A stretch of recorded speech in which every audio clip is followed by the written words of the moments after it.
घना जंगल, चारों तरफ अंधेरा, आसमान में कड़कती बिजली और तेज बारिश के बीच एक रहस्यमयी औरत अपने सीने से एक नन्ही बच्ची को लगाए भागी जा रही थी। उसकी आंखों में डर भी था और मजबूरी भी। शांत हो जा मेरी बच्ची, मत रो। देख, आज आसमान भी तेरे लिए रो रहा है, लेकिन मेरे पास कोई रास्ता नहीं है। वो औरत बार बार पीछे मुड़कर देखती, जैसे कोई उसका पीछा कर रहा हो। दूर कहीं काली परछाइयां हवा में मंडरा रही थी। वो आ गए। अगर उन्होंने तुझे देख लिया तो तुझे कभी नहीं छोड़ेंगे। हे भगवान, अब मैं क्या करूं?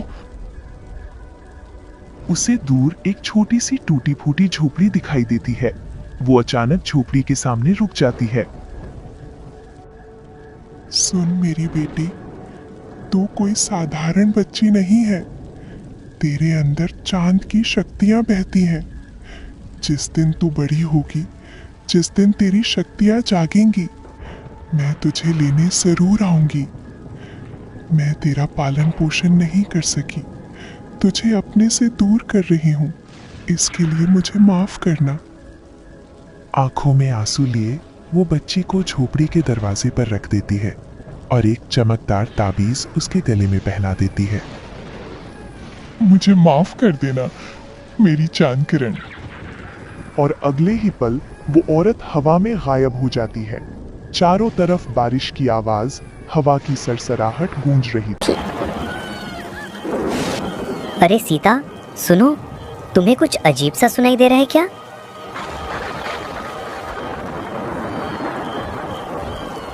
क्या? कुछ भी तो नहीं सुनाई दे रहा है। बाहर तो तूफान मचा है, वही आवाज आ रही है।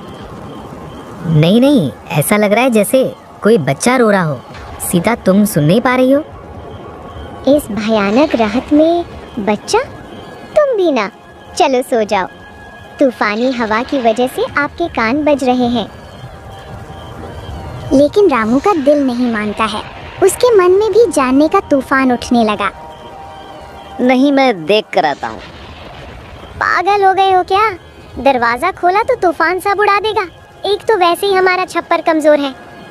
अगर सच में कोई मुसीबत में हुआ तो भगवान हमें कभी माफ नहीं करेंगे। मुझे जाकर देखना ही होगा। रामू धीरे धीरे दरवाजा खोलता है। तेज हवा अंदर आती है और तभी अरे ये क्या? सीता, सुन रही हो? क्या हुआ जी? देखो, यहाँ एक बच्ची है। दरवाजे के कोने में एक सुंदर सी बच्ची कपड़े में लिपटी हुई रो रही थी। लेकिन अजीब बात ये थी, उसके शरीर पर बारिश की एक भी बूंद नहीं थी।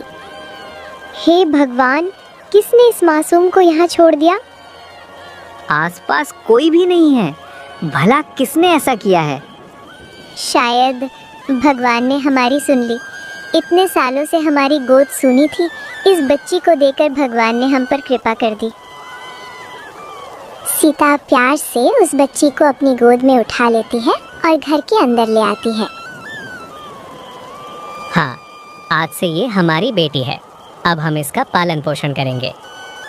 इसका नाम क्या रखेंगे? इसकी आंखें देखो, जैसे चांद चमक रहा हो।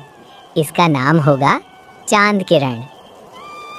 उस रात से वो रहस्यमयी बच्ची रामू और सीता की दुनिया बन गई।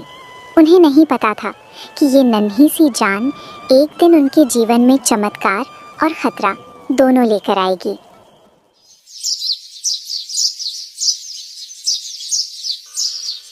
समय बीतता गया। नन्ही चांद किरण अब 7 साल की हो चुकी थी, लेकिन वो बाकी बच्चों जैसी बिल्कुल नहीं थी। उसकी आंखों में एक अलग ही चमक थी और उसका मन जंगल और जानवरों में बसता था। अरे मोर भाई, आज इतने उदास क्यों हो? लो, ये दाने खाओ।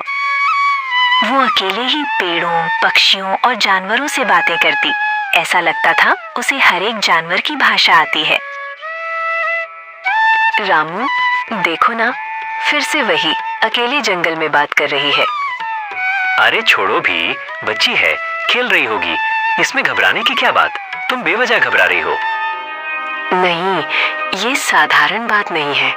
कल मैंने देखा एक सांप उसके पास बैठा था और वो उसे प्यार कर रहे थे।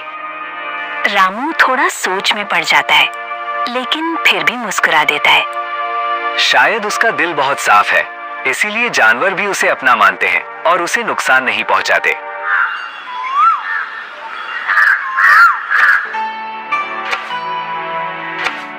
बाबा, बाबा, मुझे जमीन पर खेलना अच्छा नहीं लगता। पक्षियों ने कहा है अगर मैं पेड़ पर रहूंगी तो वो मुझे आसमान की कहानियां सुनाएंगे। आप मेरे लिए पेड़ पर घर बना दोगे? पेड़ पर घर? अरे बेटी, गिर जाओगी, तुम्हें चोट लग जाएगी। हम तुम्हारे लिए एक छोटा सा जमीन पर घर बना देते हैं। अरे, पेड़ पर घर बना दो ना। जब बेटी की इच्छा है तो बना दो। ठीक है, मैं ऐसा घर बनाऊंगा कि पूरा गांव देखता रह जाएगा। सच बाबा? मैं वहां अपने दोस्तों के साथ खेलूंगी।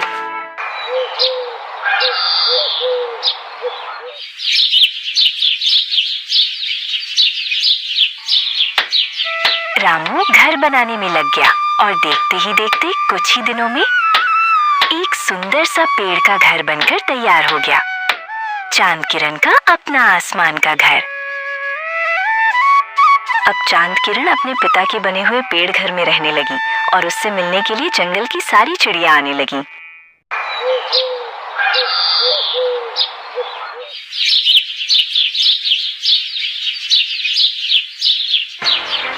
रामू, जल्दी आओ, बहुत बड़ी मुसीबत हो गई। क्या हुआ? तुम इतना घबरा कर क्यों बुला रही हो? देखो, चांद किरण के पेड़ के नीचे एक बहुत बड़ा शेर बैठा है। वो हमारी बेटी का शिकार करने के लिए घात लगाए बैठा है। राम, कुछ करो, नहीं तो वो हमारी बेटी को खा जाएगा।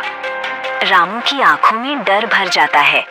रामू ने जल्दी से कुल्हाड़ी उठाई और बोला, आज या तो वो शेर बचेगा या मैं, लेकिन हमारी बेटी को मैं कुछ नहीं होने दूंगा। सावधान रहना, हमारी बेटी को कुछ नहीं होना चाहिए।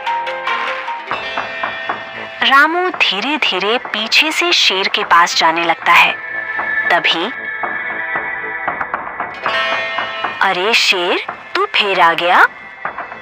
शेर से बातें करते देख रामू और सीता दोनों चौंक जाते हैं। तुझे कितनी बार कहा दोपहर में मत आया कर, मैं सोती हूँ और लोग तुम्हें देखेंगे तो डर जाएंगे। वो शेर के सामने जाकर खड़ी हो जाती है। चांद किरण, वापस आओ। बेटी, उसके पास मत जाओ, वो तुम्हें मारकर खा जाएगा। लेकिन शेर कुछ नहीं करता, बल्कि शांत होकर बैठ जाता है। तुझे भूख लगी